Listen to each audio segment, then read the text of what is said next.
Welcome to the Blackburn End Podcast. Well, this is something we are more used to, being disappointed. It feels normal. It feels warm inside to know that Rovers are now disappointing us once again. But before we get into all of that, let's check out these headlines. So it's back to reality as Rovers' unbeaten record at home comes crashing down after a 2-0 loss to Sheffield United. In the last 6 games, we've scored 2 goals, conceding 8 and gained only 4 points from a possible 15. Is our form something to worry about, considering another stat is that we have not scored in 5 of our last 8 games? I mean, the October goal of the month is out and it's not making for happy viewing. And on a positive note, Pears makes the championship team of the week, to the shock of many at the start of the season that he's even in contention to that. And finally, Rovers lick their wounds and prepare to right the wrongs at home to Stoke tomorrow night and away at Cardiff on Saturday. 2 teams below us. Hopefully the tide will turn. But obviously I'm not on my own, Mark. Being unbeaten in the league, it seems a long time ago now, doesn't it? It does. Like you said, Mike, we are more used to this, I think. I drowned my sorrows by going to a bonfire. It felt like the longest Saturday on earth after getting home at 3 o'clock and it was pretty much dark. And then just to top the weekend off, Mike, I went to see a fake Taylor Swift. I don't think she markets herself as that. Took my daughter to her first gig. So all I have had in my head all day is mix of the new Owen Beck song and various Taylor Swift bangers. I'm going to use that term loosely.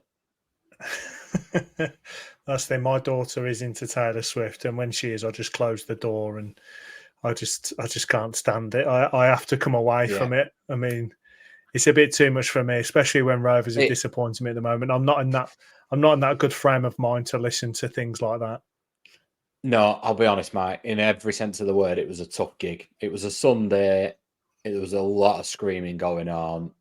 I would rather watch a 0-0 on a Wednesday night every day of the week than go through that again. But she enjoyed it, and that's what counts. That is the main thing, things we do as parents, things we do as parents. Exactly.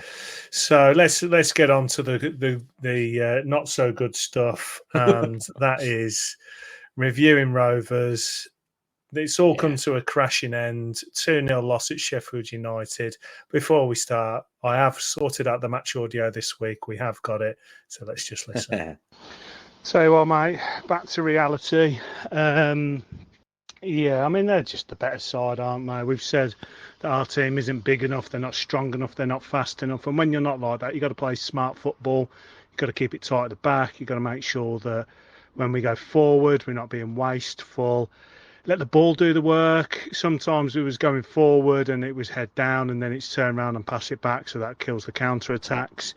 And like we said, when you're playing a team like this, you've just got to make sure that you are keeping hold of the ball, you're not gifting anything silly. And yeah, we just weren't at the races today. It's definitely back to reality. Fortress Ewood's gone. It just shows we need some depth. I thought Hedges was pretty poor. I feel a bit sorry for JRC with that first goal. I know it was a bit silly, he should just put his foot through it, but you could tell the ball was just there and he had 2 people behind him. He just panicked, and instead of putting it out for a corner, he's just gifted it to them. But we'll break it down in the pod, mate. But yeah, a bit disappointed now, just generally with the performance. And goddamn, we need some rotation, mate. Well, mate, I think ultimately, on reflection, they're just a better team. They were a lot bigger team as well, but I think we had a couple of chances, didn't we? You've got to take them. They're just good teams. You really, really have to take your chances and hope that you don't gift them anything, and we gifted them too. I mean, it could have been more in the end. Didn't really understand Callum Britton coming on. I understood it going 5 at the back because we were probably trying it out for midweek a little bit, but also trying to get some width and space in the wings to get the ball in for Gay, but that didn't work either. Worth a shot. Heads up, let's go again. So then my match reaction was a little bit longer than they normally are. And I think it's because we were desperate for a therapy session after that game. I think we should have just recorded the pod straight after that game because I was desperate to talk about it. There was so much that I wanted to break down. The first thing I wanted to break down was that starting lineup. But first off, have you changed your opinion much since the game? No, it certainly wasn't a love story, was it, to carry that theme on?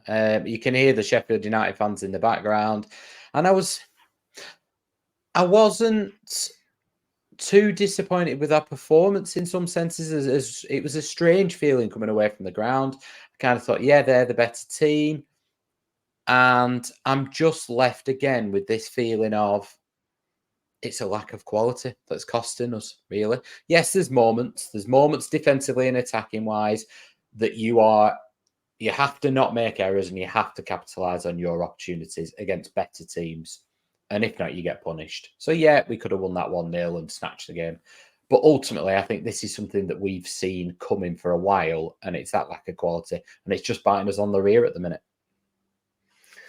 I mean, ultimately, we're playing a very strong side in Sheffield United. It's not embarrassing to lose at home 2-0 to Sheffield United. I mean, we look at how much money we've spent, look at the players we've lost, look at who we've replaced them with.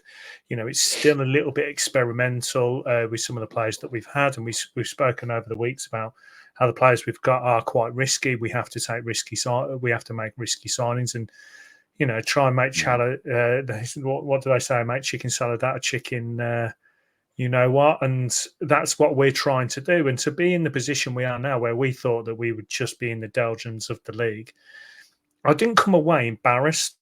Like sometimes I'll go and talk to my mates after, and like I don't feel like over the season they'll say to me, "Oh, Rovers have started brilliant, haven't they?" And it's like, well. Yeah, but I was waiting for it to kind of come back to being what we're used to. And this game was just that. I spoke to them. I was like, yeah, we lost 2-0 to Sheffield United. And they're like, okay, because it's Sheffield United. And that's just kind of the golfing class they had. And I completely agree with you. I look at their starting lineup and I look at ours and, you know, Raksaki and Souza and all of these players, they're quality players, aren't they? And it's very, very difficult, and it is men against boys. That's what it looked like. Yeah, I mean, we tried to get Raksaki in. You know, the rumours are for the last 2 years. You could see why. It summed it all up when they brought Gustavo Hamer off the bench. That's the complete difference. I thought, in terms of our setup, I thought Danny Bath looked knackered after about 70 minutes. I thought we set up okay. I was surprised to see JRC. I thought Britain would have kept his place. Whether that's with a view to the next 2 games, I'm not sure. The rest of the team, I mean, you can kind of pick any of the 3 behind the front man, can't you? Dolan seems to have his position now. Cantwell seems to have his. You presume it was going to be Hedges, though. Ohashi or Gay, it's kind of a toss-up. You never quite know what he's going to go with.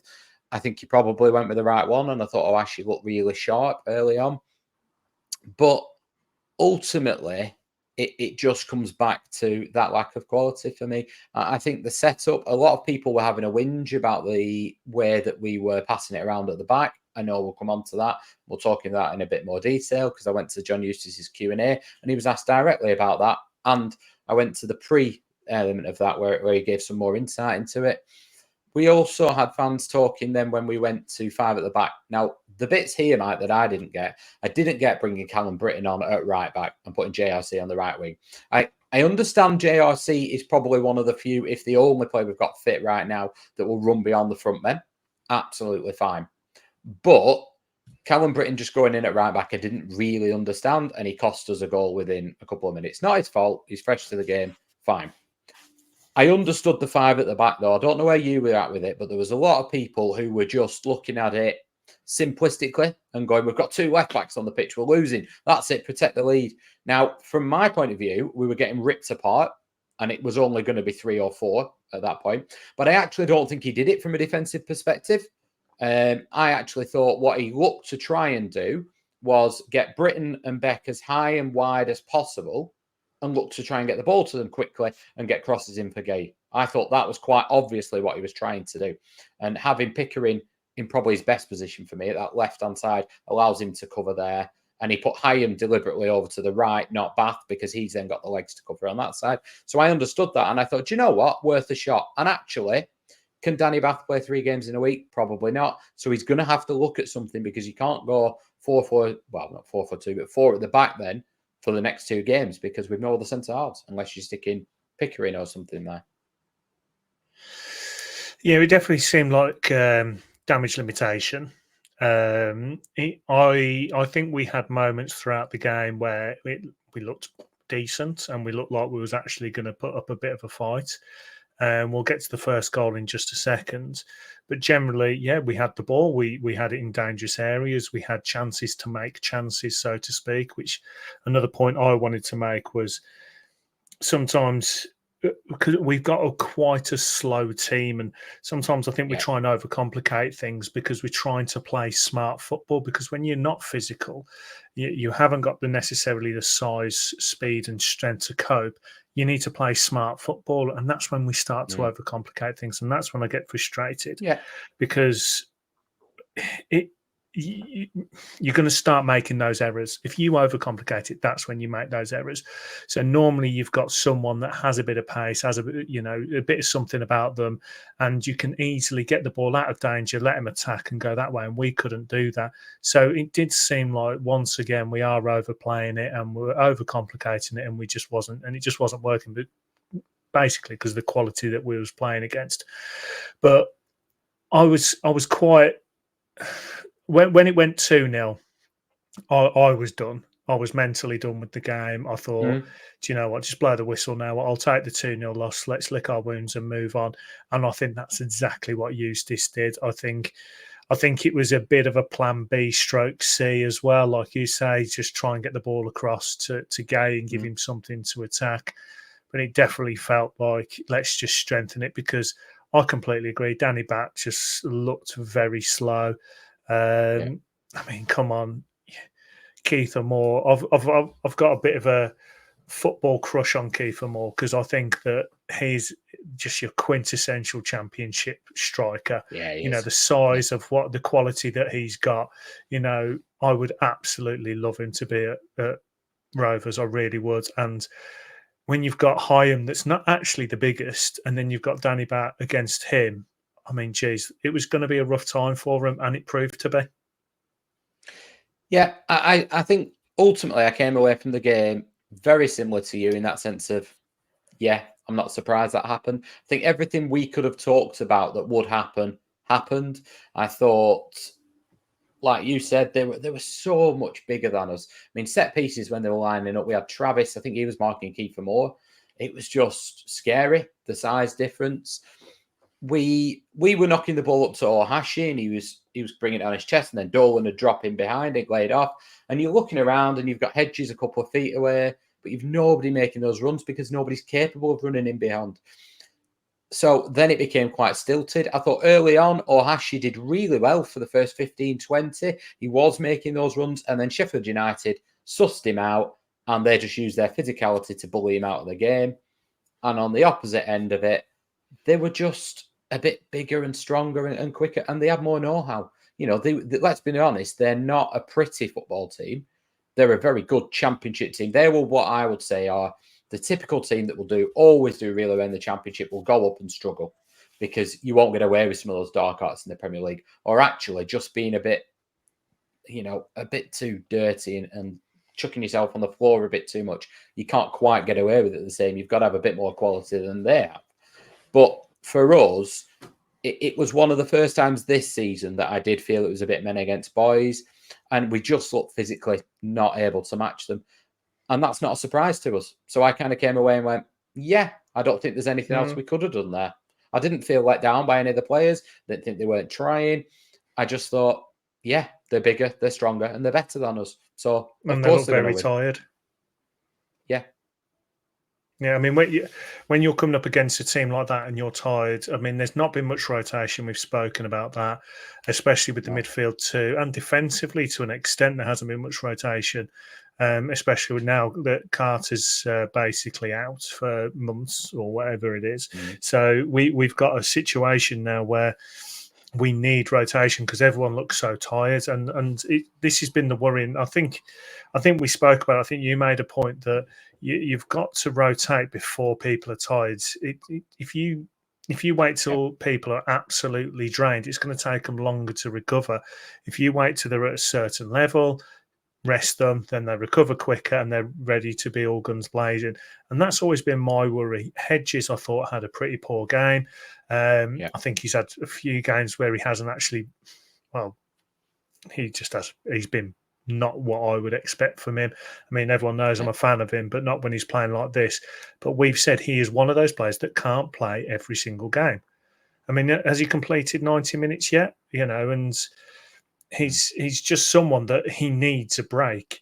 So straight off the bat there, you've taken a position of attacking threat and you've put someone who's quite tired into it. So straight off the bat there, you're failing. Then Dolan, I've seen him get some pelters as well. Now, I've said all along that he needed to simplify his game. It's too much trickery and dancing and trying to be fast and smart. Whereas when he simplifies it and plays the right ball, he's a cracking player. You want people to be individuals. You want that individuality, that flair, but you want it to be with a little bit of intelligence. And sometimes I feel like that gets away from him. So from an attacking sense, you've then got two of your players not exactly firing. And it kind of snowballed from there for the whole game. And when you're playing a Sheffield United, you don't want to gift them anything. And we go and do it in the 16th minute. Now, I have my opinion of the goal. What was yours? It looked like somebody stretching for the ball because he maybe wasn't as aware of as he should be of where he was and the surroundings. I thought that he shouldn't be... I don't think he tried to play that ball, obviously, but you shouldn't be putting that ball into that area regardless of whether somebody's there or not. The fact he then played it right to him was just compounded matters. But he looked like he was sort of at the end of his stretch, so he probably couldn't get it any further. Then you start to think, well, do you put it out for a corner, all these kind of things? I'll be honest, I just think it was the kind of thing where I think JRC's best position is right back, but not for his defensive skills necessarily. And I think that's the kind of error that JRC would make and a Callum Britton wouldn't. And I think it was all down to his positioning, actually. I think his positioning was not as good as it should have been. So therefore, he had to react to the ball and he couldn't react in the right way because he could only get that much on it. What did you see? Yeah, so I've seen a few people moan at a few different things. One which was Pears. Pears should have dealt with it from a communication point of view. I think that was quite a difficult thing because it was so quick and I mean, it literally the ball dropped and he swung his foot to get rid. So by the time the ball had come in, I'm not sure what Pears could have done to communicate. So I'm taking goalkeeper and defenders completely out of it from a communication point of view. Yeah. On that one, Mike, I think that's presuming that he didn't know the player was there. So I'm presuming people are saying, well, Pears should have told him there's somebody there. He wasn't playing it into that area. He wasn't just trying to clear it there. So that's, And I'm not sure how much time they thought that he had to communicate that kind of thing to him because it was so quick. I mean, the ball just dropped. They put the cat amongst the pigeons there with that ball and it created a goal. Now, I think, I've said I like JRC in midfield with an ounce of right back, same as you, where he can get forward. But I think an experienced right back there probably either not necessarily takes a touch, but steadies himself and then swipes it away, or just puts it out for a corner. Little toe poke out, let's all regroup and job done. And JRC's learnt a lesson.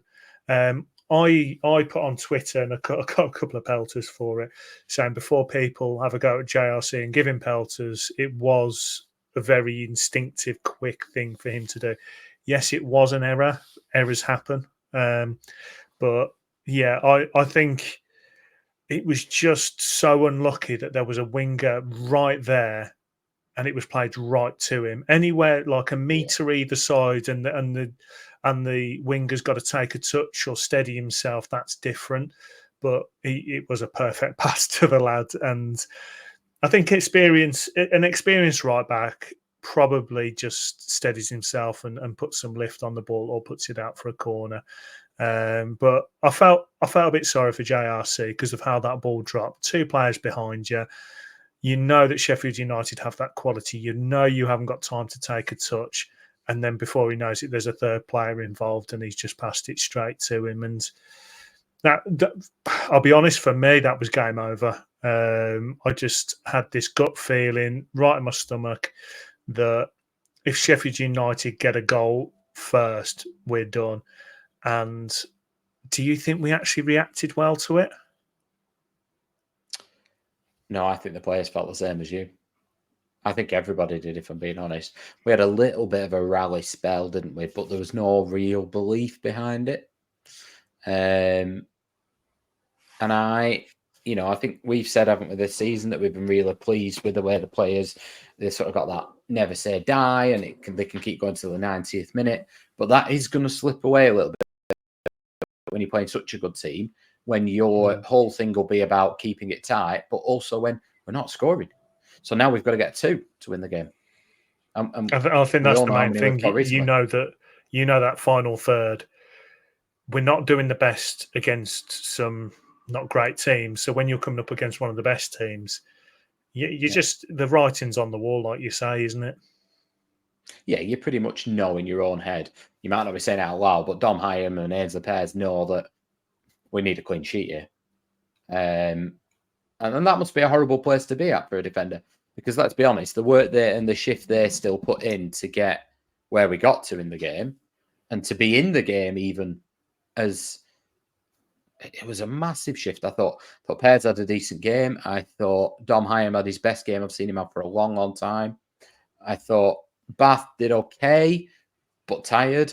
I thought JRC did all right, but I personally now I think Callum Britton's the better of the two in that position. And I thought Owen Beck did okay. But they had to play very well, really, as a unit to keep it at 2-0. And what you kind of need is a clean sheet, because you must be so deflated as a centre half when you're putting all that effort in, and actually you're thinking, the moment one's gone in, well, they're not going to score 2, are we? And that will be causing its own problems, because there'll be a lack of belief in the team, in their own teammates. No, and the fact that Pears goes and gets himself puts in the performance that he does and gets himself into the team of the week just shows what he had to do to keep the score down. I thought he had a great game, and I think he's really booked his ideas up to an extent. I'm not seeing too many mistakes, and this was the kind of game where you did need a nice, strong goalkeeper, and he kept us in it, didn't he? Yeah, I think he's fast becoming a solid championship keeper, which is what we said was probably ceiling.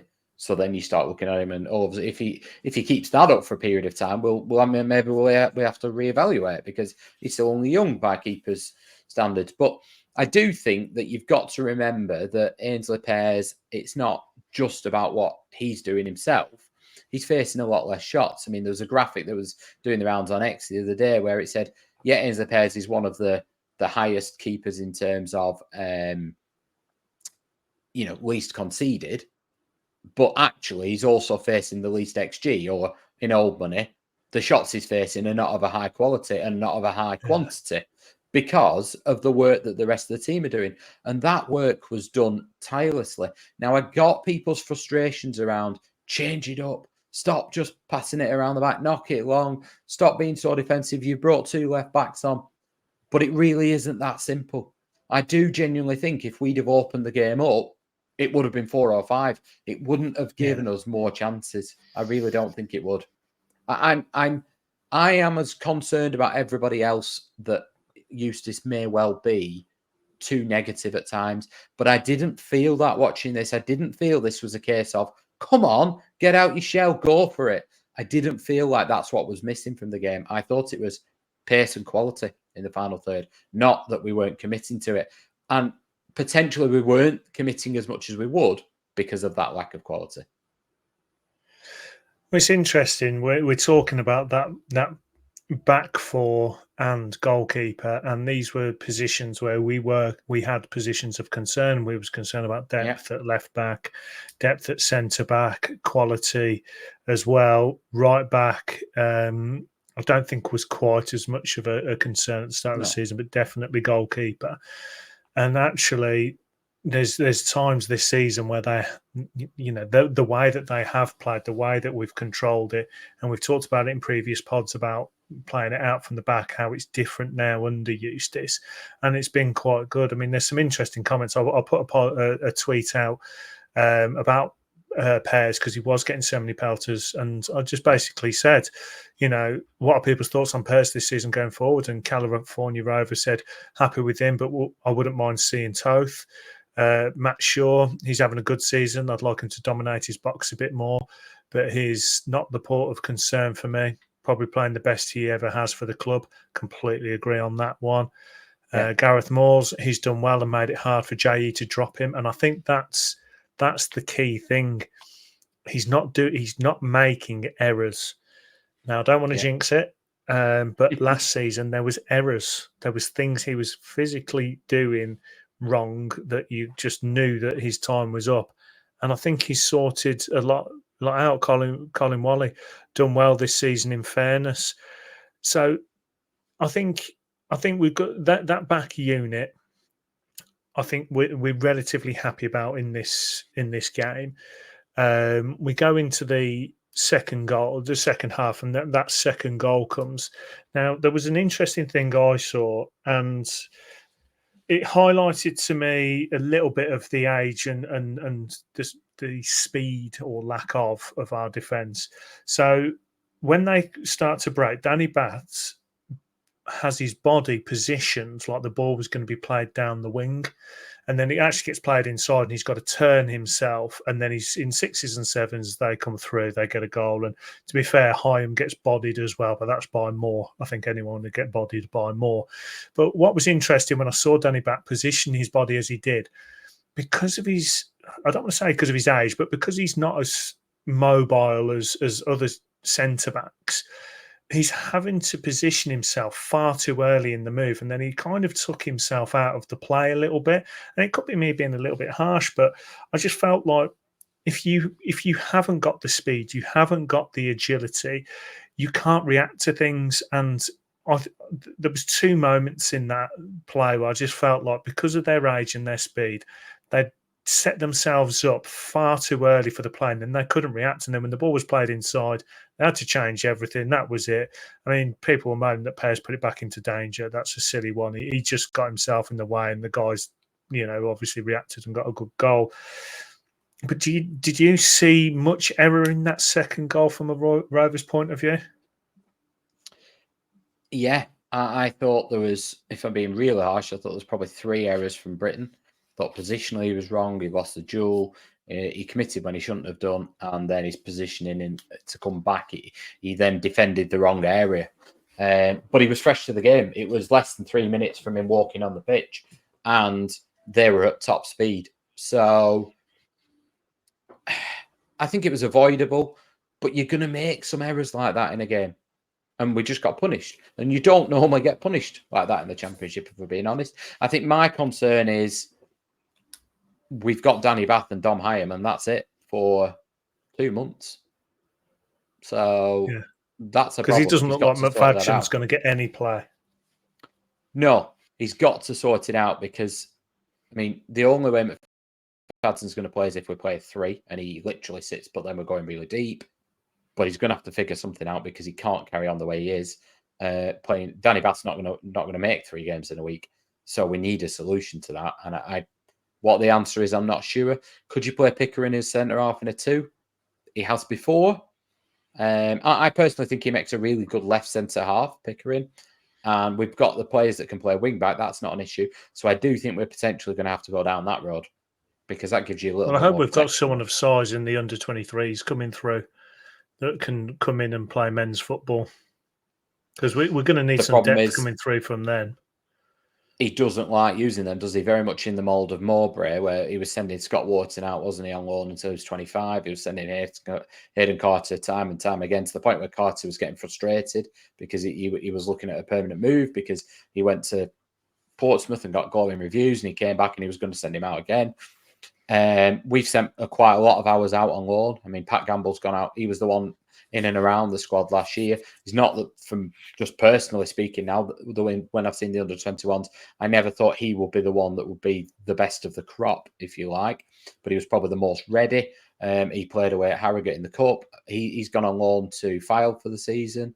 We've got a lot of the youngsters are out on loan. So the ones that are in the 21s currently are extremely young. They're the ones who are under 18s, really, and are being exposed to it. So no, there isn't, is the short answer to that, Mike. I think if we're going to be doing anything, it's going to be square pegged round holes now. And that's a shame because the team's looking tired, and I think them looking mentally and physically tired. And there's got to be a breaking point at some point. Someone's going to get suspended or injured, and you're forced into these rotations. But we need some depth. We need some rotation because it creates hunger then. It creates hunger with the players. You know, the ones in the team know that there's someone breathing down their neck and that they can jump in whenever. But some of our players, they're having relatively poor games and they're still playing week in, week out. And that's not good for the people on the bench because they're looking and saying, well, hang on, why am I not getting my opportunity? They look tired. They're not playing great. Why can't I have a go? And then the players, they know that they can play poorly and still play the week after. I just don't think at the moment it's a good look. I was really chuffed after the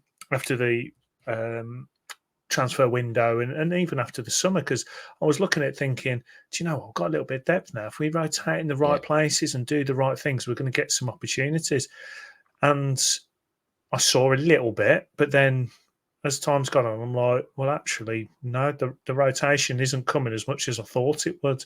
And that for me is a concern. Yeah, I just think, I don't think the team are losing faith in what Eustace is doing. I think they are just losing faith in their front four, if you like, or their ability to score goals. And that's not the way we're set up. That's the way that the attributes we've got going forward. And similarly, I don't think Eustace is necessarily losing faith in what we're doing. I think he's not got enough trust, and that's the word you used last week, and I think that's spot on. He doesn't trust what some of those players are going to do. So we can't trust Sigurdsson's body at the moment. He was injured again. We have got Hedges, who's playing more than he should. I think Hedges has loads of quality, but I think it mainly comes when you're away at a Watford. You're away at a Sheffield United, and you know you're going to be under the cosh a little bit.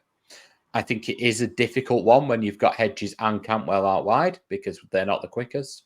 Dolan in the 10 role works his absolute socks off, but you're right, he does overcomplicate it. He's not the quickest then to break forwards. So where we had Smodics in the 10, for example, last year, not comparing them, I'm just saying in terms of a number 10, forget Smodics' goals, but even the year before, he would run beyond the front man. Dolan's not capable of doing that. He's not quick enough. There was a point in the first 2 minutes where if he was quick enough, he would have been in at goal. So it immediately allows their defence to go, well, we can just set where we are. And then they can start squeezing the play. And it becomes more difficult because then there's no space for Cantwell. There's no space for Hedges. There's no space for Dolan. So it's almost a self-perpetuating problem. But he's not using those players because he clearly doesn't trust them. What Baker's done, I'm not quite sure. But Baker, I mean, I'll talk about it now because it's been niggling away at me at the weekend. People have been whinging at Cantwell and they're starting to say, oh, he's great, but he's playing a different game to everyone else. And he's great, but it's since he's come in the team that we're losing. No, it's not. Lewis Baker was the option on the left-hand side before him, if people have forgotten. And before that, we had Hedges out there and we had Dolan in the middle and we had JRC on the right, and people were saying JRC was doing nothing. So this is not a new problem. The goals have dried up, yes. I actually think we'd have less creativity right now if we didn't have Cantwell on the pitch. I think the fact he's coming in and floating, and I thought he played quite well again at weekend. He did okay, certainly. I thought he played really well against Watford, though. And I just think he obviously doesn't see Baker as a centre midfielder, which is what I thought he'd come into the club for. The one shining light, well, two shining lights here are Leonard was back on the bench. Now, I think that his hand might have been forced to it because of Sigurdsson. But the other one was John Buckley. I thought John Buckley came on and did. That was a game where I've seen John Buckley come on before and you almost forget John Buckley came on. That actually was a game on Saturday where he came on and took the game by the scruff of the neck a little bit, dictated play, starting to move the ball a bit quicker, move it forward. And I still wouldn't dislodge Travis and Tronstad as my first choice for him. But I thought, yes, John Buckley, thank you. That's what we needed. And what I would do personally right now is give him a go in the number 10 role. He played there under Mowbray. And my only criticism at the time was that his shooting ability is diabolical. He's the only person I've ever seen in my life that gets less power when he shoots than he passes. But his reading of the game is so good. And if you remember under Mowbray talked about how he played him there because he read the game so well and he would intercept and then we could attack and he would start those attacks. I think I would give him a go there. The only thing with it is Eustace plays Dolan there because of his physicality, because he does more running than anybody else in the team and potentially more running than anybody could do. I would try Buckley in that role, though, I would, and just mix it up a little bit. But again, it comes back to when it's not working, why are we not trying Gay as the main man and Ohashi off him?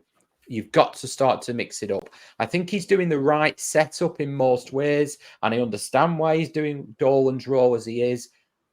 But I think we can't just keep fumbling along until January and go, well, it's not that kind of works, has it? Because as we've seen before, our transfer windows are not great. It'll be the end of January probably before we get in who we want. And are they going to be actually a Gustavo Hamer? Are they heck?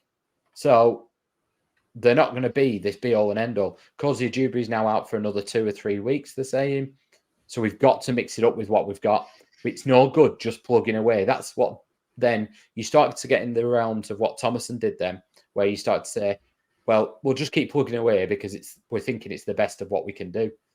Well, you've got to start mixing it up now. He's got to try something different. And I think he will. I do think he will end up going 3 at the back because that allowed him to put 1 pivot and 2 people going further forward, which was Campbell and Buckley. And that allows him to just get, potentially, it looks a bit different. The build-up's a bit different. Is somebody going to run and be beyond? Beck's got good physicality. So's Britton. It allows us all of a sudden to have some legs and some people who'll just do things a bit different in those central areas. Yeah, I agree. I thought, going back to the Buckley point, I thought he looked a little bit lively. He looked quite hungry when he came on, to use that term again.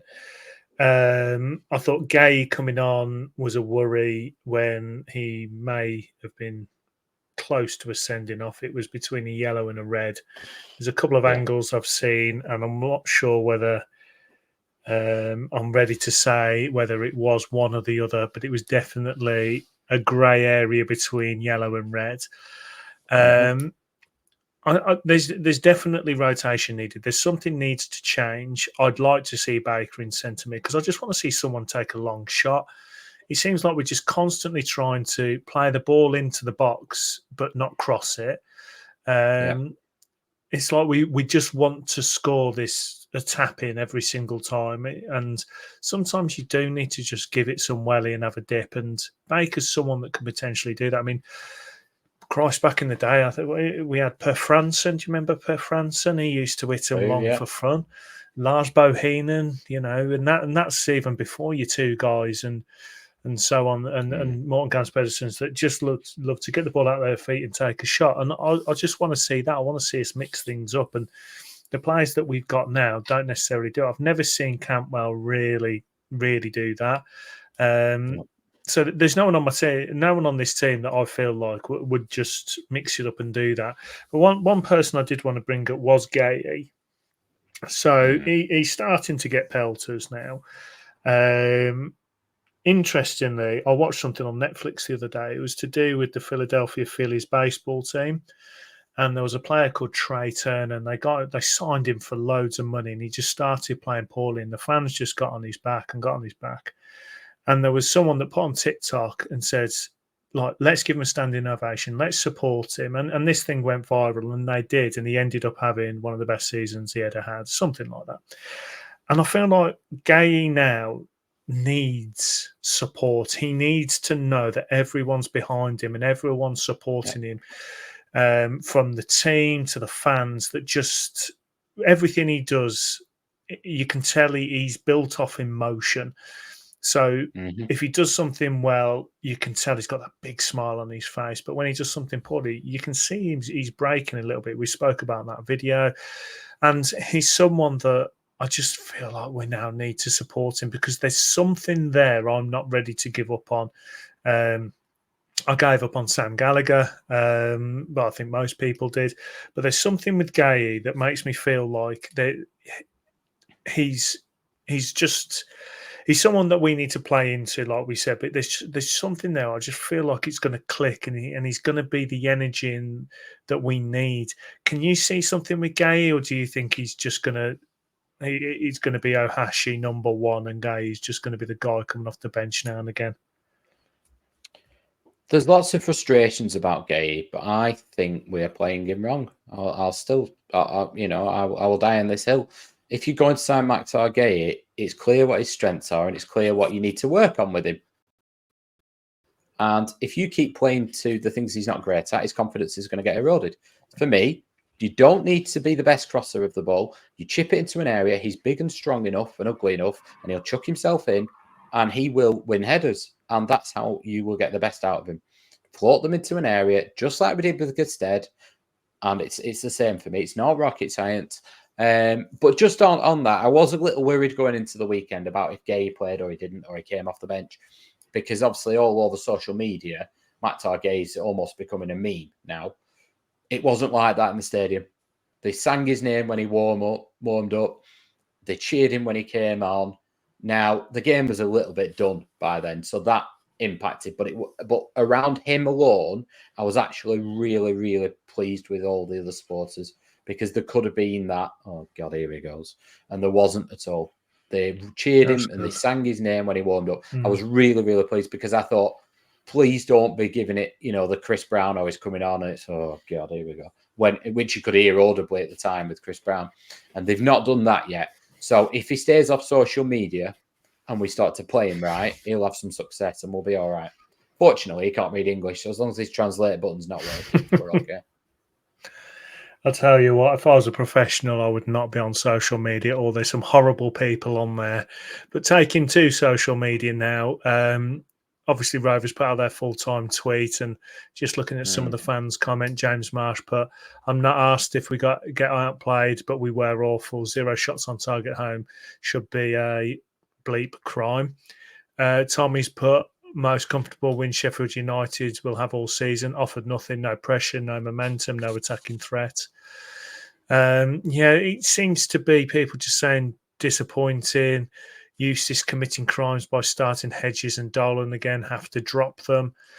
Since Campbell has been introduced to the team, our goals have dried up. That was one that you've mentioned. So I think the fans are upset, and that's fair enough, because we have lost a game, and it's human nature to lose. But I think now we look back and we just think, you know what? Come the end of the season, we've lost 2-0 to Sheffield United.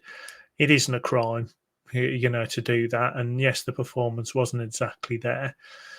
But I think, do you feel like the fans have overreacted a little bit?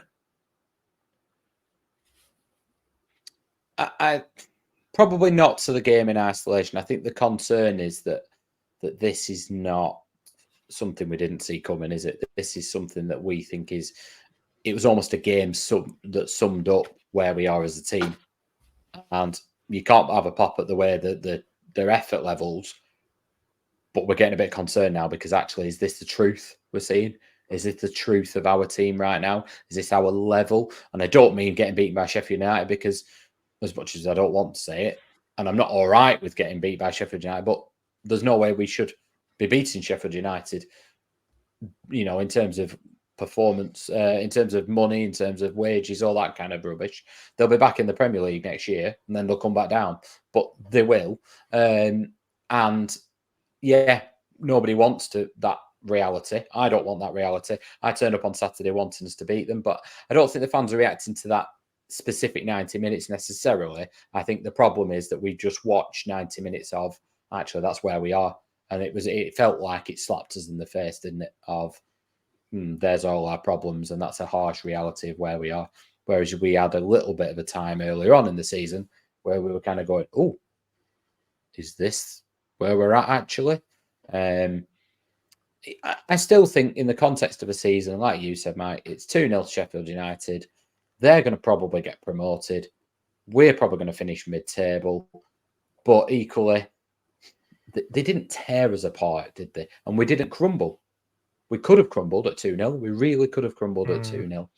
So we know there's lots to work on, and we know the areas to work on. That's the easiest thing. If you start going, oh my God, I don't even know where to start with this team, which is I couldn't have foreseen Pears, Hyam, the back four we had, Travis, Tronstad. I couldn't have foreseen them playing the way they are 6 months ago.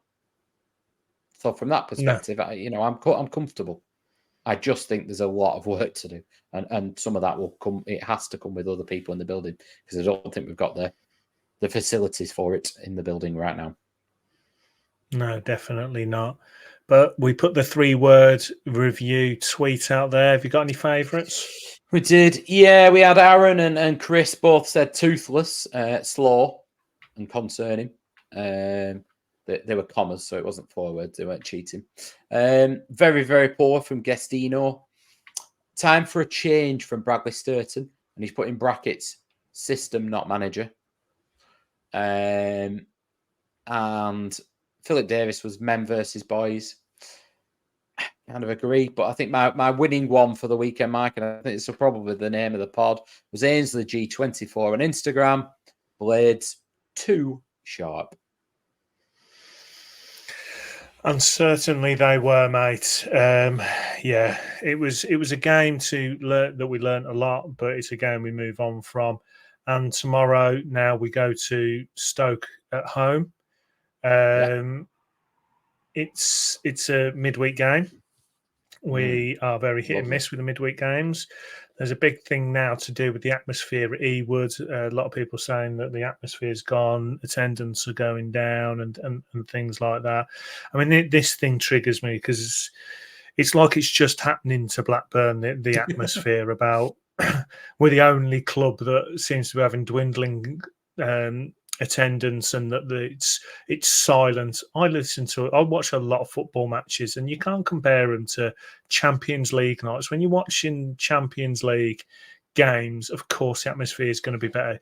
You watch a random championship game on a when you're playing a really good side or midweek, the atmosphere is going to be quiet. Football's changed, and the game's changed, and it's all about money now and athleticism, not someone putting in a crunching tackle like it used to. And to be honest, it is boring football. So that to me is why the atmosphere has gone down.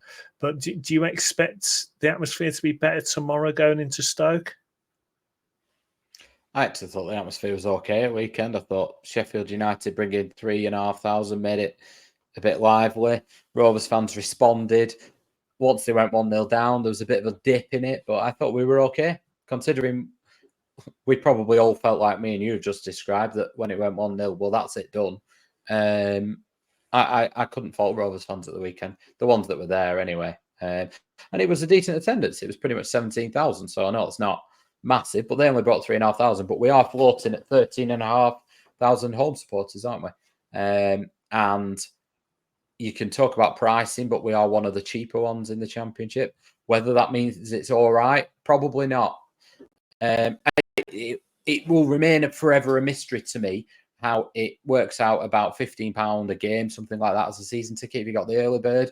But yet people are still paying £25, £30. And there's about 3,000 of those people paying, all right, some of them will be kids, but paying full whack consistently every week. And you're not telling me there's a rotation of 3,000 people. Some of these must be doing it week on week.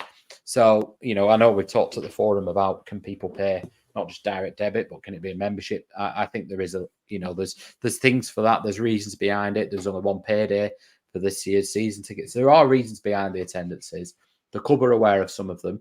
They have said they will fix some of the things that went wrong last year. Do I agree with the thing that people are having a major pop about, checking the tickets going into the ground. I mean, it was a lot smoother on the weekend, and people are saying they feel like criminals. I don't think they'll do it forever, but they are checking tickets because they're obviously concerned that an awful lot of people have taken up the £23 children's season tickets and haven't renewed adult ones or haven't got adult ones. So they must feel that there's a significant number doing that. And it'll be interesting that when I go to the next forum, one of the questions will undoubtedly be, how many have you caught and how many do you think are still doing it? Because at the minute, you are punishing the majority. It's taking ages to get in the ground. It is a horrible experience going into the ground doing that. You're punishing the majority for what you would imagine is a minority. But if it sends a message out there, then fine. The deeper question beyond that is, why do people feel the need to do it? And is that because they actually can't afford the full price ticket? And if that's the case, maybe they need to look at something. Maybe the Riverside stand becomes a £10 stand. See if that makes a difference. All these kind of things that we need to be discussing. Yeah, and this is where we talk about how Sky's killed the game. People can talk about Sky, Amazon, dodgy Fire Sticks, I follow everything, and the game's just different to what it was. So, it was all going to go down. But I mean, that's a conversation we'll have. We've had before, and we'll have again. But we go into this. We've got 2 games now. The unbeaten record at home's gone. The unbeaten record in the league's gone. It was always going to go. It was never going to carry on. So the pressure's off now. Do you think that the pressure's off for Eustace now to come into these 2 games and start to rotate, change formation? I think it's not so much pressure's off. I think it's more he's tried this enough now. He's give these players enough. He's give this system, if you like, enough. I don't think it's a case of ripping it up and starting again. I think there's lots that's working really well, but he's got to find a different way. And I don't think you can have a pop at him if he goes to 5 at the back and it doesn't work. If he changes to 4-3-3 at the weekend and it doesn't work, I think he's now earned the space for, let's try something different. Well, it's got to a point with me after seeing this stat. So, like I said in the headlines, in the last 6 games, we've scored 2 goals, conceded 8, and only gained 4 points from the possible 15. From these 2 games, I just want to see some goals. I mean, I'll take 3 goals in these 2 games. I just want to see some goals. I'd love it to come from a striker. But right now, I just want to see us having some potency, I think is the word I'd use up front, because like you said on the 3-word reviews, the word toothless was mentioned a few times, and I just want us to see us now go into that final third and look like we're going to score, and these 2 games could be that. Yeah, I think I need to see people willing to miss, and I don't think we've got that right now. I don't mind. I don't want to start shooting from anywhere, but I don't mind if Hedges has a shot from 20 yards out and it goes miles wide, it goes over the bar. I think we've got too many players at the minute that are not taking that risk and not willing to miss as well, and that's a concern. Yeah, and like we said, that you can shoot from outside the box, people. You don't have to play everything, into feet in the box. We are allowed to cross it. We are allowed to shoot from outside the box. I mean, we're coming into this Stoke game. We can't play Lewis Baker because it's against his parent club. Koji Dubri's injured. I think Sigurdsson's still out, isn't he? Yeah. You mentioned that. So I think the Stoke game, I don't think we're going to see much rotation there. We're probably going to go in with a very similar team to what we've been playing. And then we go Cardiff away. It's not been the most pleasurable place to go, but I just want to see some creativity and some goals. If we lose both games, I'm obviously going to be extremely disappointed, and I think if we lose both games, questions are going to be asked of the manager at that point. But I'm not going to jinx it. I don't think we are going to lose both games, and I just hope that tomorrow we come out, we get a couple of goals early, everyone calms down, the atmosphere rises a little bit.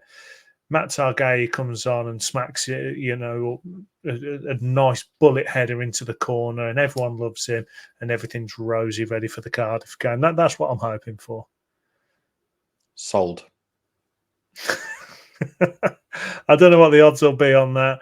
I'm not sure it's going to happen, but yeah, I think most people, they just want to see something to be excited about, and the last few games there's nothing to be excited about, and that's why the atmosphere dies off. I think he will mix it up. I would not be shocked to see John Buckley in and around it. And the other one is Igor Tijon's back from international duty, and he's been firing goals in left, right, and centre. And I think we will see Igor Tijon on the pitch at some point this week. Yeah. Right. I think, but then that adds to the excitement. Getting a young lad on, a local lad. Yeah. Well, not local, but someone that's come young. I can't even say it's come through our youth ranks because we stole him, but you know what I mean. Yeah. Just someone, the future, let's say, coming on and giving us something. Harry Leonard, would he get some minutes as well? I think that would cheer people up. Yeah. It just feels very repetitive at the moment with us, and it'd be nice if we do get that mix. What's your minimum that you'll take from these two games for you to be happy? 3 points. So 3 points and some goals. That'll do me. Yeah, do me. I mean, it's a nice performance where we control the game. That'd be nice as well. Yeah, I think we need to come out of these next two games. We know how quick football can change. Like you said, Mike, if we did go, in all seriousness, if we did go and get 2 early goals tomorrow night, then everyone will be watching the game and go, you'd see players all of a sudden will be trying shots from the edge of the box. You'd see players looking like they were quicker. You'd see players' movement being sharper. Confidence is a wonderful thing. And I think we just need a little bit of that in them as well, don't we? But yeah, I do think Tijon will enter the pitch. I think Pickering may well play at left centre half in one of them, whether that's as a 2 or a 3. I think Buckley will be on the pitch. And these things, like you say, will make the fans go, oh, this looks a bit different. Because at the minute, it's very much, I've seen this episode. I don't need to see it again. Well, people, put your comments down below. What do you think the score will be? Who do you think will score? The next 2 games, obviously, are going to be quite big for our season. So, yeah, put your comments down below. And while you're there, like, subscribe, do all the good stuff, share us. And we do have someone that's asked us to advertise for them just a little bit, and that's at @playadvantage_. They do some really good Rovers prints, really nice looking stuff. And they've said that if you do like and subscribe to us, you can use the code POD20. That's capital POD 20 for 20% off. But they said they'll only give you that if you like and subscribe. So, we'll trust that you're going to do that. But moving on now, we'll check up. We'll check. Yeah, we'll tell on you. We're the ones behind the Rovers tickets being checked. So listen, we'll grass you up. We're not ashamed. So thanks to @playadvantage_. So their prints are fantastic. Have a look at that and use the code POD20 for 20% off. But Mark, you had a great experience the other day. You went to the Q&A. Talk to us about it, mate. Yeah, so Robs did a Q&A. Well, it was a community trust did the Q&A.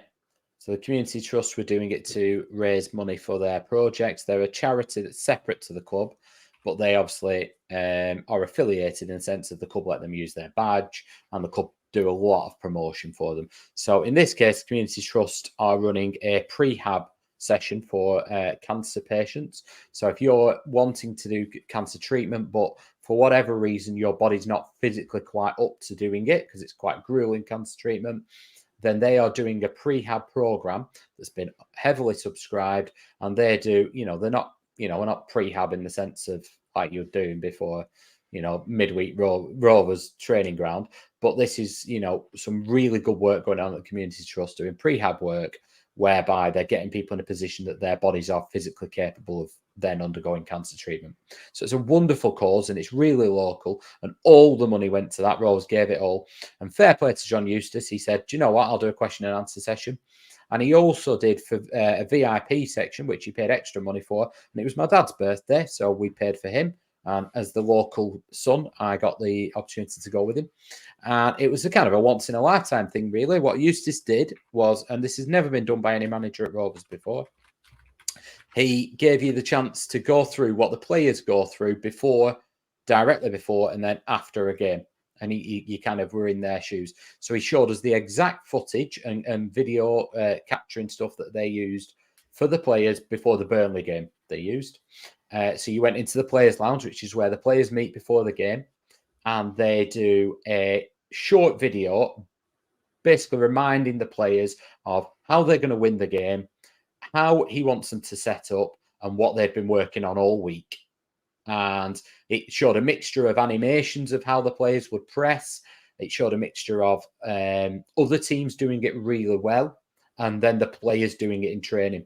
So what it showed was the players' movements in training, and then they've got an 11 set up of the 11 that should have played. Ironically, Owen Beck obviously ended up playing at left back, so Pickering's on the footage. But then it showed the other team in bibs. They don't play the same way. They play how Burnley will play. So that must be really difficult for subs. Something we probably don't even think about is they're in training or mimicking the opposition, but then have to come on the pitch and know how we are playing as well. So actually the role of a sub, and he emphasised that, is massive. He was talking about how the word together is used a lot, how he uses it a lot, and how it's not just a word. The little details, Mike, that this is, so remember, this is the footage that's gone to the players, and the formation on the top of it was 1-4-2-3-1. So he's not missing Pears out because the keeper's part of the team. There was just little subtle things like that was class, to be fair. And then you went into the changing room. So now the players go in, they've got changed, they go for the warm-up, they come back in. What are they doing in the 5 minutes before kickoff? And he said he has to keep the messages really brief because footballers' attention spans are limited. But it's very much reiterating the same things. And what he talked about was at Turf Moor, they used to give you the whole of the away end. And I remember Burnley talking about, I think it was Dyche who talked about it was a massive disadvantage to the home team because all you could hear was the away fans, particularly when we're there, because it's direct. The changing rooms are directly below them. And now they've switched it that the home fans are in that section of it, and apparently they've left a little gap in the ceiling so the noise comes through even more. So Rovers knew this was going to happen, had a massive old money ghetto blaster, and put a video montage on of so they showed the little bits about what they've been doing, just key messages, very short now, almost a shortened version of the other one. And then it was a montage of showing it what the players, what it meant to the team, what it meant to the town, what it meant to the fans, showing the fans celebrating in the cricket field stand in previous years, showing players where they've become heroes, showing Lee Williamson bringing Ings down, showing Dunny celebrating, Rhodes celebrating, showing Travis got, and then the players now doing the things that he wanted them to do, going flying into challenges, showing he committed, scoring goals, taking shots. And what he really said he emphasised was about how, and it sort of ended with like, this is our time. So showing the players that it's not just them that's done it, this is how you do it. And it went through all the players, how they've done it this season, how they've done it in the past, how they can do it. Really clever stuff, to be fair. But it was also around stuff saying the pressing things. So he showed the build-up to how... and you saw it happen and obviously you've seen the game. So the work they were doing of how Burnley press and how they wanted Burnley to be funneled into one way. So all this passing around at the back, and you did obviously talked about it with the goalkeeper, showing how we want it to go to Pears, and then we are dictating where we want the ball to go, dependent on the way they start to press. And if we see that they've shifted slightly one side, we'll go the other way. And then we know what we're doing. So the players have 10 or so ways of getting out from the back that they will, and if it's not working, they will ping it long. But so, for example, at weekend, you could see it. When they pinged it long into Ohashi's chest, Dolan immediately comes right off him So this is all pre-rehearsed. He knows the ball's going to come to me, and then Hedges is to the side of him. The problem is we've not got too many options beyond that at the moment because of pace and things like that. But it showed how, and he elaborated on why he picked Gay that game and how they wanted him to play on a certain centre half and all this. And then actually you're thinking about the game ahead, and it shows the practice that they were doing. The ball setting up at the back, how Pears then pings it into Gay at a certain angle, not just pings it at Gay at a certain angle where they want Gay to be. Gay then lays it off, and it'll be Vyman that gets in and around him. And obviously, as we all know, Vyman then, I don't think they were quite expecting him to ping it in from there. But that was kind of all the plan. And then he went through, still in the change rooms, but he went through what they did on the Monday. So after a game, the analysis they do, and again, it's really short and sharp, but it's focusing on things that you did really well, things that you did that we'd worked on, that you've all done really well. You did this is what we wanted to. So one of the things he wanted them to do was to let Burnley know really early on, we ain't just here to take part. We want to win this game. Make them really go, oh my God, Blackburn aren't just sitting in here. And the Vyman shot was one of the things he spoke about. Get an early effort on goal. So like the things we've been saying, people are not shooting on sight. This is not coming from the manager. It'll just be a confidence thing. Players going, oh, I'll not do that in case I miss. So at the time, they wanted people to be fully committed and to show Burnley, this is a big championship game. We are up for this because we weren't last time we went there. And we're here to win. So he wanted them to show that early on. And we did. Vyman had that F after 30 seconds or whatever it was. And he analysed it about where showing us pressing really well and how we funneled them. And then he analysed the goal. So what we need to improve on, basically. And now, so if you imagine the players were there on Monday morning, this is what we're going to go and improve on for today. And then we'll look at the next fixture and how we want to set up against them. So they're always learning from things from the weekend. It's not just, right, put that one in the bin, let's move on. They're talking about it. So the goal was the obvious one, and we broke it down on the pod, and I spoke about how I felt Britain had stepped up too far. He broke it down, and the only thing we hadn't actually picked up on was they'd asked Tronstad to always watch for Lyle Foster dropping deep and then getting into the box. And Tronstad's job was to be watching for that and to follow him and make sure his goal side. So if you watch Sky, the commentators talk about how Hyam should have come across. What he's saying is the majority of Burnley's balls come into that area, so Hyam was in the right position. Actually, what should have happened was Tronstad should have followed the runner. But there was other things before that we'd picked up on where Travis hadn't followed his runner. Carter didn't get tight enough. Britain lost his runner. So there was, and what he was saying was when a goal goes in, very rarely is it not 2, 3 or 4 errors in the build-up. And you can maybe get away with one of them, but you can't get away with 2, 3 and 4. And there was, 4 in that instance, particularly against a team of good quality. But do you know what? It was such a good experience. And then we had a bit of a question and answer, and then it went into the bigger question and answer. And there's don't think there's any secrets here because there was a lot of people there. Someone asked him, there were people asking him quite big questions. Don't get me wrong, he didn't answer every single one and hang people out to dry, but he was open and honest. He talked about how someone said, who's the talkers in the dressing room? He said McFadden, and talked about how he coached Leo Duru through the game. And do you know what? I don't know how I've missed it, but I've just not even picked up on this. When McFadden was warming up against Burnley, he couldn't even come on because we'd made 5 subs at that point. Yeah. And he was still doing it. Travis, he said Pears is a talker. Talked about Buckley, and he said Buckley doesn't do it often, but when he does, people listen to him. He said he always talks sense. He always hits the mark with it, and they really listen to him. We asked him about transfers. What he did say was he doesn't have the final say, which we kind of knew. But he said we talk about attributes that we think are lacking from the team and positions I'd like to strengthen. And I give my viewpoint, but the transfer committee will have their viewpoint. And it seemed like he would prefer more control over that. But it also, and this is nothing he said, it was just a feeling I got personally. And I also felt that he, to his mind, he puts his input, but kind of has to leave everything with them. So I think an element of both of this. So I think, and he didn't go into this detail, but looking at the transfers, I think McFadden, I think possibly Vyman, but certainly McFadden, obviously. And who else was it we brought in, Mike, early on? Fireman, and it's escaping me right now. But I think they were his, if you get me. They were the ones that Danny Bath, sorry. I think he's been able to bring them in. The low cost, the low money. And what he was saying was basically, as a manager, of course, I want these players that are top notch. I want the players that are everything. But the club and the recruitment team are then due to, their duty is to make sure it's the right deal for the club. And for whatever reason, if it drops off. So let's say that we did want Dembele from Birmingham, like everyone rumoured. And let's say Eustace has gone, I want him. He's my first choice. What isn't happening is that Gusted and John Park and Adam Owens are sat there going, well, we're not bothered. We know better than you.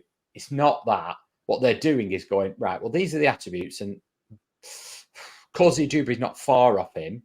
And actually, he's going to cost us whatever wage is less. He's not going to cost this big fee. And that fee we can then use to bring in Ohashi and Gay. So they've got all that kind of stuff to do. Whereas what Eustace has to do is focus on the team and go, I need a pacey winger and I need someone who can put the ball in the net now. So you kind of get how it's working. I'm not concerned by that as such.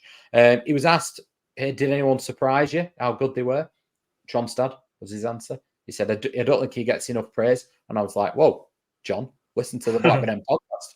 We bang on about him all the time. Someone asked him about Sigurdsson. He said he'd been ill for about 4 weeks and lost quite a bit of weight. And he said he was back up to full energy. Obviously, he's now got a knock. But do you know what? I was a little bit disappointed with the attendance of it in the big question and answer. It was £10. How often do you get to directly ask the manager questions? But I must say, fair play to John Eustace, because there was probably, I'd say possibly 300 people in that room. But, he's not getting paid to do that. He doesn't have to do that. You could argue he's getting a benefit because the fans are going, oh, I understand more why he's doing it. You get building up a bit more of a rapport. But to be fair, he doesn't have to do it. Thomason never did it, did he?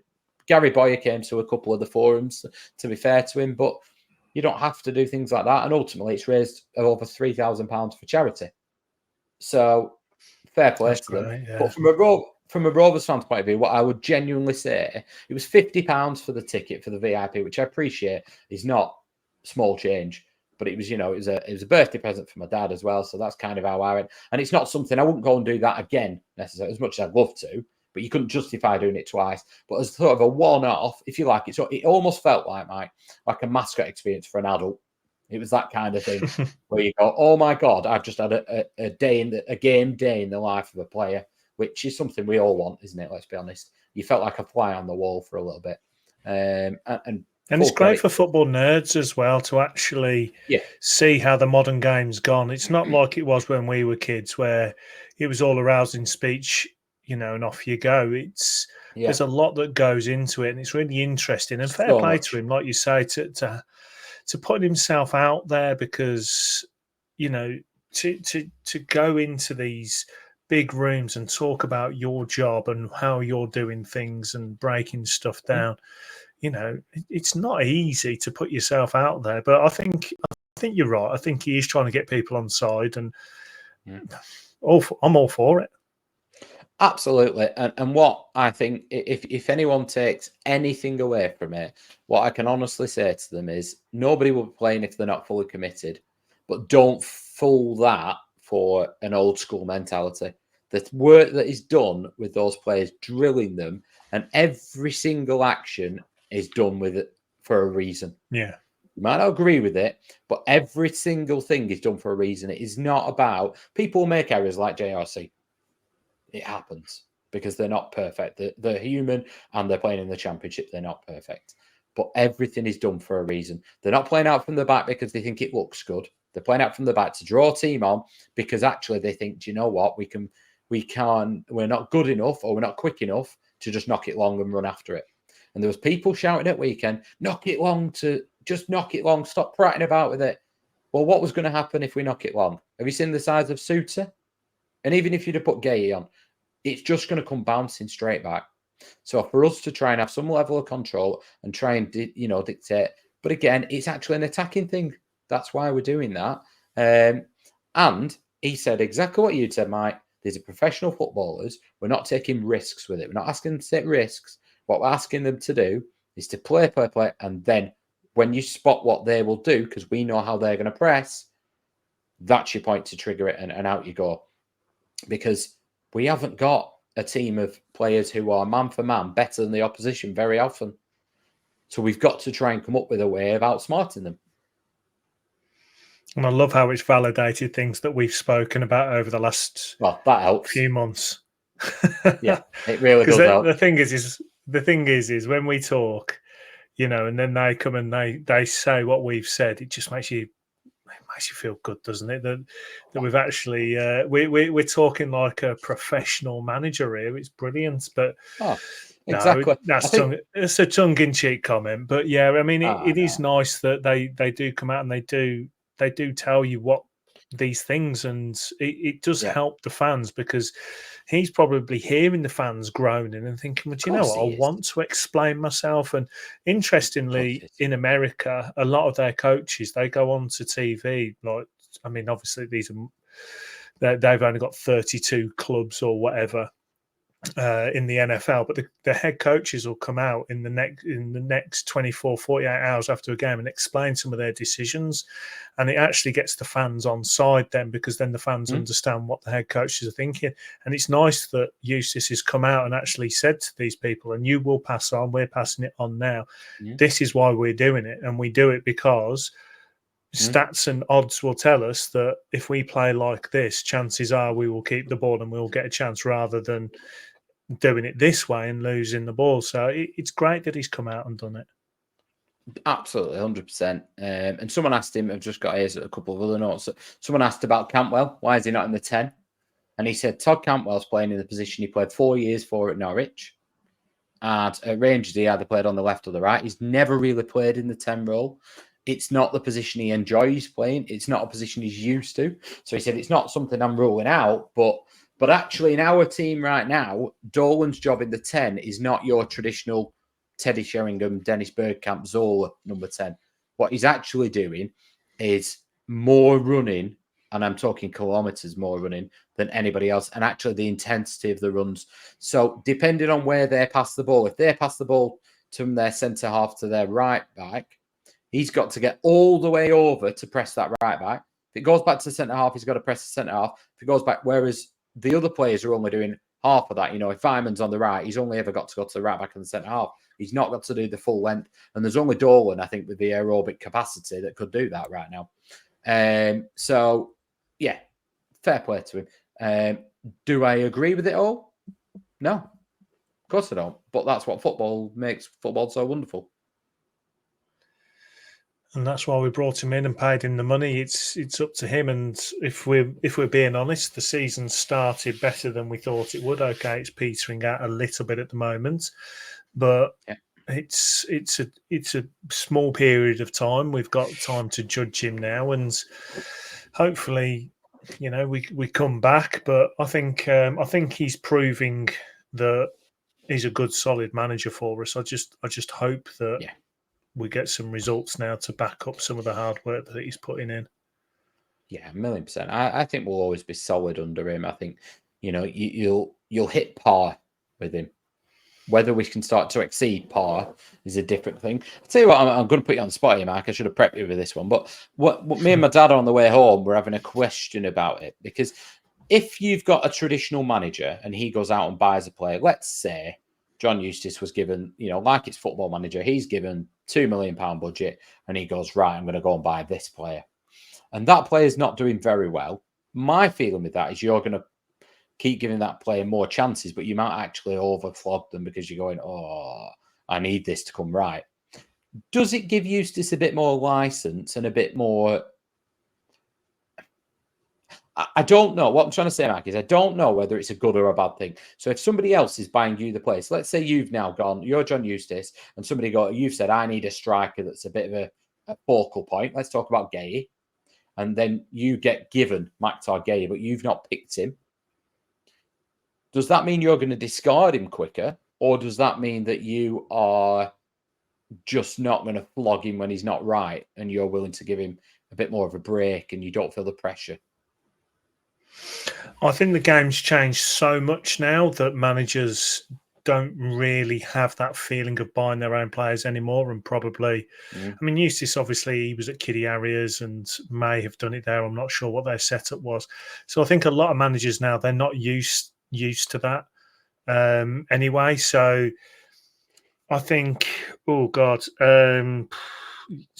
back in the Sam Allardyce days, maybe, I think he probably had a lot more say in, but then past that, I think we had director of footballs not long after that, I'd say. So I'd say generally at this level, managers are just used to being handed players. I think that you can't sign the players like you used to because of the money and everything involved. It's not like it used to be. Like, I mean, we said a couple of weeks ago, you know, when you needed a big centre half, you went up to Scotland and grabbed the biggest, baddest one you could. If you wanted a nice, sexy winger, you went to South America and found the one with the most flair, or, you know, it was that kind of thing where it's not like that anymore. The world's a lot smaller. There's a lot more people fighting for players. So you do need to have these scouting departments, these recruitment people in place. And it's been around for so long, I don't think managers even now think about it. I think they might get a card that they play now and again saying, I want this player no matter what, and he comes in. Yeah. But as far as a manager judging a player, I think it'd be very rare now that, because obviously they are part of the conversation, I think it'd be very rare that a player would be bought where the manager's dead against it and the player still comes in. I think you'd have to have a manager that, a chairman and recruitment team that don't have their finger on the pulse, and a manager that they don't want anymore, potentially, if they do that. So for me, with John Eustace, I think if he comes in and he says, I need a player that does this, this and this, and just hands them a piece of paper and off you go, as long as the player hits those points, I think he'd be more than happy. It's just the game's changed so much, and it's been changed now for a while. You know, I mean, I can't remember the last time managers really controlled a team. So, yeah, I just think managers are used to it now. So I don't think they would judge a player on who's theirs and who's not. No player's their player, ultimately. No, and I don't think they can be, for all the things you've said. I think back in, let's think maybe a Kenny Dalglish. I remember we played Huddersfield. Simon Ireland scored against us, looked a good player. Well, we brought him in. Or managers sign players that played well against them, or that they knew, or that their friend, another manager, knew. So that's how it worked. Now, John Eustace has not got the time. He's got enough on his plate to be sat trolling through data, trolling through videos on Y Scout or whatever else you're using. Would I want him to be looking right now at hours of footage of every quick right winger that he needs to bring in to go, I'm not liking this, I'm not liking that? Or would I want somebody who does that as their only job to narrow it all down and then goes, right, John, these are the ones that we've got. What are your thoughts on it? We've seen these. Oh, yeah, I like him. Right, okay. Well, we'll order them in priority. And depending on funds and depending on how much they want, that's how we'll buy them. That makes far more sense to everybody. Yeah. Why? Well, the thing is football's about athleticism now as well. So they're bothered about that stats as well. Yeah. How fit is a player? How long does he last? What's his injury history? What can he do? Exactly. How much can he run in the game? A manager can't do that, like you say. No. And like you've correctly said, people, I think, have this image in their head that the director of football is bringing in a player and the manager's going, just turning around going, oh, bloody hell, who's that's come through the door? Or, well, I didn't want him. That's not happening. This is just that it's somebody else's job, to start funneling it down. And the manager has an input, because ultimately, if John Eustace turned around and went, well, I'm never going to play him, they're not going to sign him. But equally, if John Eustace went, well, I want him in the door, and he had played 10 games in the last 3 years, and he's going to cost $3 million, quite rightly, from my perspective, they're going to turn around and go, we're not risking our money on him, John. So there's got to be twofold, because the player's likely to be here after him as well. So it's got to be right for the club. And chances are the recruitment team are as well. So a manager's a lot more Exactly. expendable now than before. So this is what we talked about back with Broughton, and now we're talking about Gusted. If you have got a scouting and recruitment team in place, you need them to be in place for a while, because they will have a plan based around how the club want to play, which is, to be honest, we are still quite similar than how we were under JDT, not quite as risky as it was under JDT, but generally it's the same. And we've said the recruitment is all around the same from bottom to top. You said quite rightly the people that play in the youth levels all the way up to the senior are all playing the same kind of formation, the same kind of football. And the recruitment team from youth level all the way to the senior level will all be looking at the same kind of players to fit the same kind of positions. And managers are now used to that. So to go back to it, no, I don't think a manager would judge it. I think the only issue would be is if a player came in and the recruitment team had got it wrong, and that's going to happen. We spoke about it. There's going to be players that they take a risk, but John Eustace will understand that. You are going to be taking a risk when you're buying players from abroad for next to nothing in real football terms. So I think it would have been a good conversation to have actually with someone who's a bit older that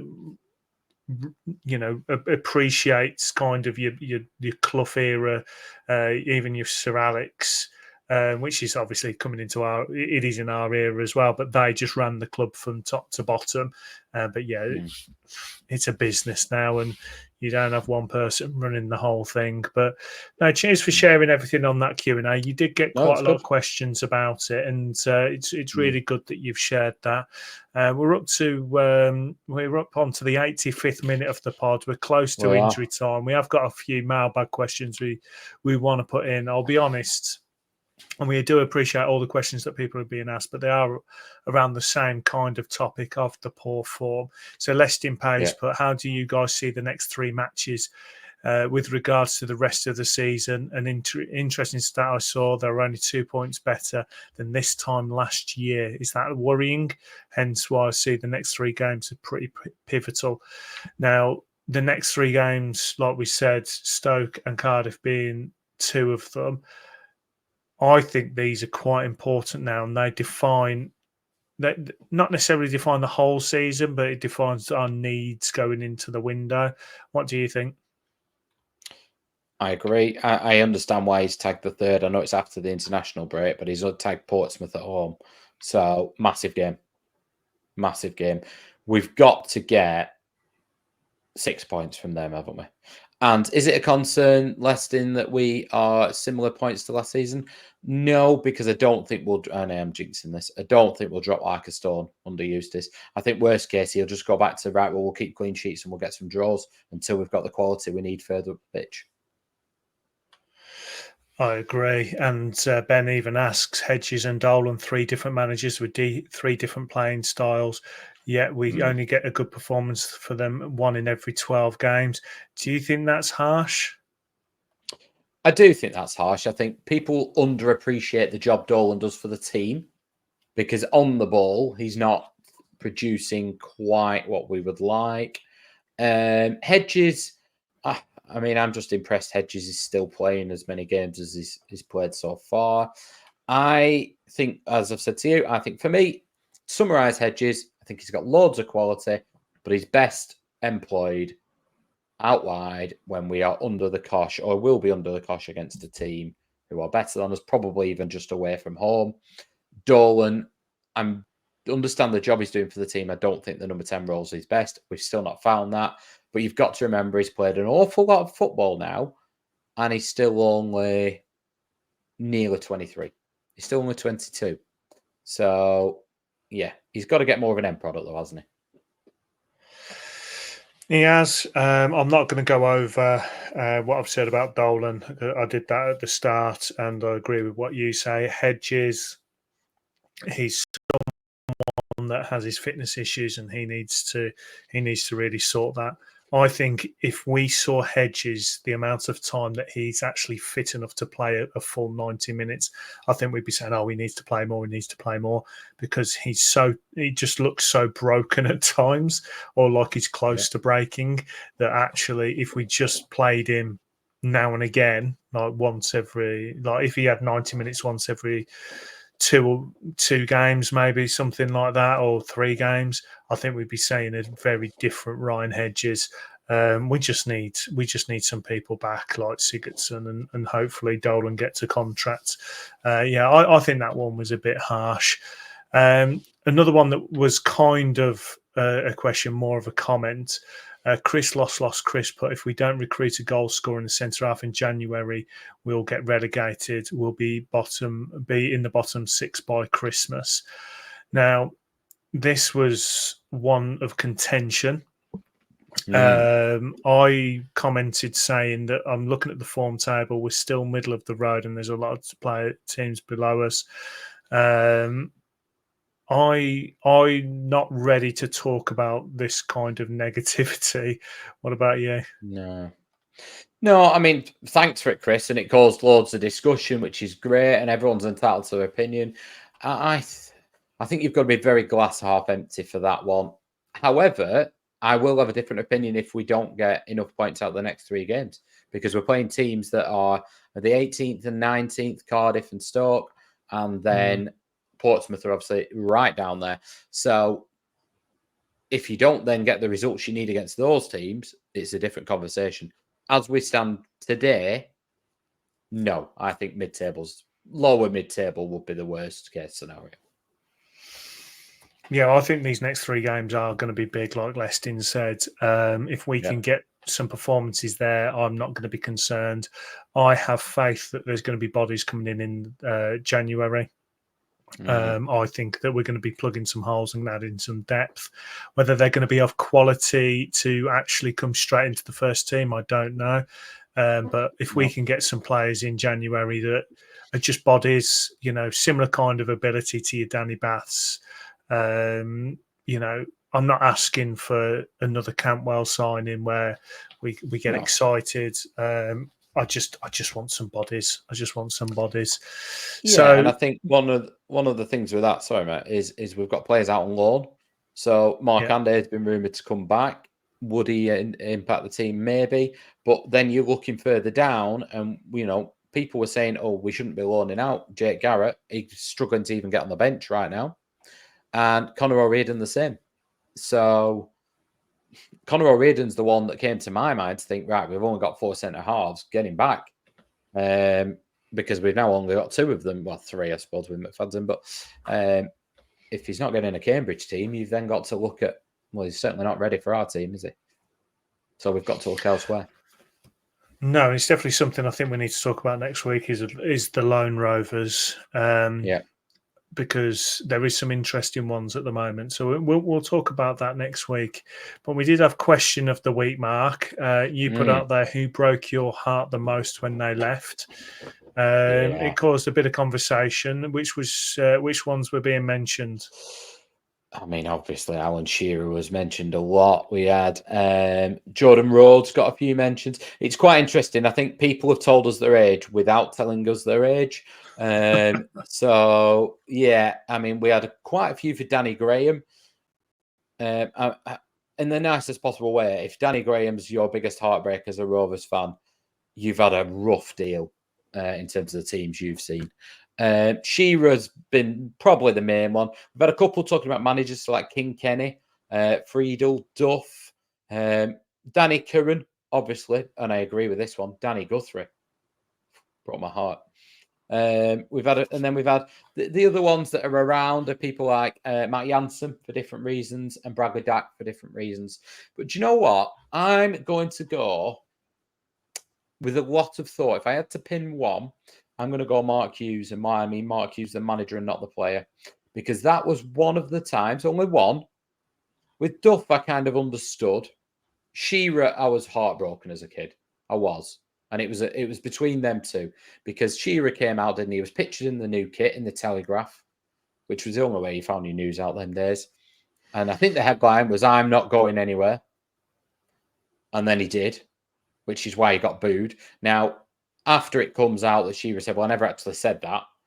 What I'd said was, I'm a Rovers player at the minute and things like that. So you can understand why Rovers fans booed him. But yeah, that broke my heart as a kid because that was my first absolute idol that's just left us. But Mark Hughes was one where I thought, because I'd started to get we had the money under Kenny. We even had money really under Souness, if you think. But Mark Hughes was a sustainable Rovers and we were punching above our weight. So when he then left, I thought, oh, that was kind of a real kick in the nuts that it was like, oh, this is where we are. Actually, pushing for 5th and 6th is maybe one of our best ever seasons that we can hope for. It's not us and we can kick on. And as it transpired, bloody hell, was it one of the best seasons? So that was, looking back, one of the times where I've just gone, you start to dream a bit again and then bang, reality hits you. So I'm going to say Mark Hughes as manager. What about you? So I struggled to pin mine down because obviously my Shearer was the obvious one, but it came down to players that left and they kind of ended eras for me. So like Shearer, when he left, it just seemed like it was the end of the Championship era. We was now going to start going downhill a little bit, and obviously we did. So he was one. Janssen was an obvious one, but that was different. But Friedel, for me, it was. When he left, he was my hero, and I was upset about that one. And then moving on, even like Jordan Rhodes, I felt like that was an end of an era when he left. I felt like we're actually showing progress. We're now coming. If we can get some players around him that's going to start doing better at the back and supplying a bit more at the front. We had Rhodes and Gusted. We could actually really press on and do something. Then he left, and it was like, okay, well, that's the end of that era. And then Dak. Yeah. Dak was another one. When Dak left, for me, Dak made us love Rovers again because we'd had just such a bad time. And then we get relegated and the world's over. And then we sign this player that we just didn't know anything about. And then he comes in and he's just the character of the team. And I think I'm going to say Dak. And the reason I'm going to say it is because I wouldn't be doing this now. I wouldn't have the love for Rovers again if it wasn't for Dak coming in and doing what he did to make us enjoy being a Rovers fan. His infectious character, his ability, and if it wasn't for his injuries, he would have gone Premier League. And he was just an exciting player. He was fun, and he was everything that you want out of a player. So I think my modern one's going to be Dak. My old one's going to be Shearer. Yeah, I think you're absolutely bob on there, Mike, and you summed Dak up perfectly. I think he's made you fall back in love with Rovers. I mean, for me personally, Rovers wise, obviously it was a really low, but for me personally, it was a tough personal time at that point. There all sorts going on, and Rovers was a bit of an escape from that. And I was going to games and we were winning. We were battering teams in League One. We were taking more fans than they had when we were away. It was almost like a parallel universe for a little bit, wasn't it? And Dak was bang at the centre of that. Yeah. Well, put your comments down below. We are going to be putting these questions of the week out there. We've got them ready to go. We've got loads of ideas for them. But put yours down below. Who broke your heart when they left and the reasons? Because everyone's reasons are different, and we love reading them. And any questions that you have. But we're now in injury time. The 7th minute of injury time, Mark. It's always a pleasure. Therapy session for this one. I don't think next week's going to be a therapy session, is it? No. We'll be coming in. We'll have 6 points at the international break. We'll all be a bit bored because we're looking forward to watching England play, I don't know, some rat catchers from Malta or something. But we'll be 6 points better off and we'll be dreaming of the playoffs again. Nailed on. I hope so, mate. I hope so. And I'm looking forward to breaking it down with you. But remember, people, form is temporary, class is permanent. And we know that Rovers have class now. So like, subscribe, everything down below. And we will break everything down next week in the pod of the Cardiff game, the Stoke game, and all things Rovers.